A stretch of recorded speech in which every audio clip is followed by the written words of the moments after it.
Holding a shaking, but let people be safe. Let people be safe. This is India. Here was Indonesia. Say, my children, fear Lord. I hear the word Indonesia. What God is saying, my children, fear Lord. These winds will not blow any right of your leader. That's a big word. There is wind in Indonesia carrying weapons of death. Meaning to direct attack by weapons on the leader of Indonesia. Not the pillars, but on the real leader of Indonesia. This is understood. I pray for the Prime Minister not to be shot in this direct attack. In the direct attack. In the direct attack of the mouth in that land. Oh, thank you. Nations that are in the name Iran, Indonesia.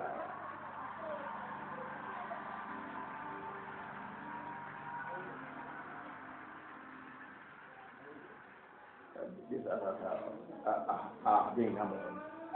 All other nations that start with the word I are being humbled.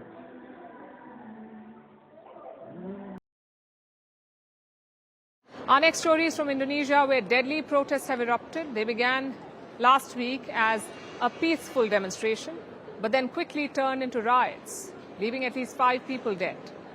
Thousands of Indonesians took to the streets. They set fire to legislative buildings and looted homes of lawmakers. The government responded with military action.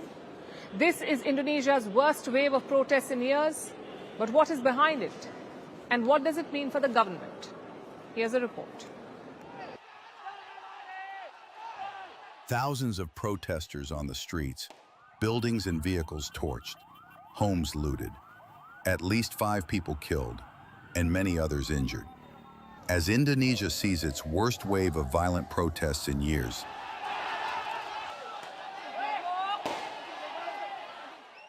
it all began last Monday. Rallies erupted in Jakarta over perks of lawmakers. Recently, Indonesia approved a monthly housing allowance of $3,000 for lawmakers. This is more than 10 times the national average minimum wage in the country. As living costs rise and wages stagnate, resentment has grown among ordinary Indonesians. Amid this, the lawmakers' perks came as a shock. So protesters, mainly made up of students and labor union members, took to the streets. It was peaceful at first, but things quickly turned deadly. On Thursday, August 28th, anger escalated. A motorcycle taxi driver, 21-year-old Afan Kurniawan, was run over by a police vehicle at a protest site. This triggered a clash between the police and protesters. The trigger was the death of our friend Afan. I cried seeing the news. I'm appalled and angry. Demonstrations continued into the weekend, spreading across the country. Protesters set fire to legislative buildings. They looted the houses of parliamentarians, forcing the Indonesian president Prabowo Subianto to cancel his planned visit to China and respond with a 2-pronged approach, backtracking while tightening his fist. The president made an announcement on Sunday, flanked by the leaders of various political parties. The House of Representatives leaders announced that they would repeal several parliament policies, including the amount of parliament member allowances and the moratorium on overseas working visits.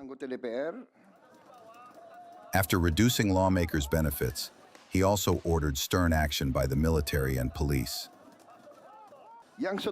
I have ordered the police and the Indonesian National Armed Forces to take the strongest possible action against all forms of damage to public facilities, looting of individual homes, public places. After the crackdown, protests have simmered down. But many demonstrators remain undeterred. The reason we're still protesting on the streets is that President Prabowo's statement yesterday in his press conference did not accommodate demands from students and civil society. Besides that, there's too much involvement of the military in the demonstrations. We don't want civilian spaces to be infiltrated by the military, as we fear there could be a martial law. Economic and political frustration has been brewing for months. It has been a year of protests against President Prabowo. He is a former army general with a controversial past. He took over as president last October. He promised to tackle corruption and boost self-reliance. But many of his policies have been widely controversial, including reforms to expand the military law, proposals to raise land and property taxes, and a free school lunch program that has been marred by mass food poisoning cases. While protests have ebbed and flowed, the latest wave is the most significant challenge to President Prabowo's leadership. Indonesians see his concessions as a band-aid solution. Until their economic hardships are addressed, the country remains on edge, waiting for another round of protests to inflame. As Trump's trade war rattles the world, all eyes turn to Tianjin, host of the SCO summit.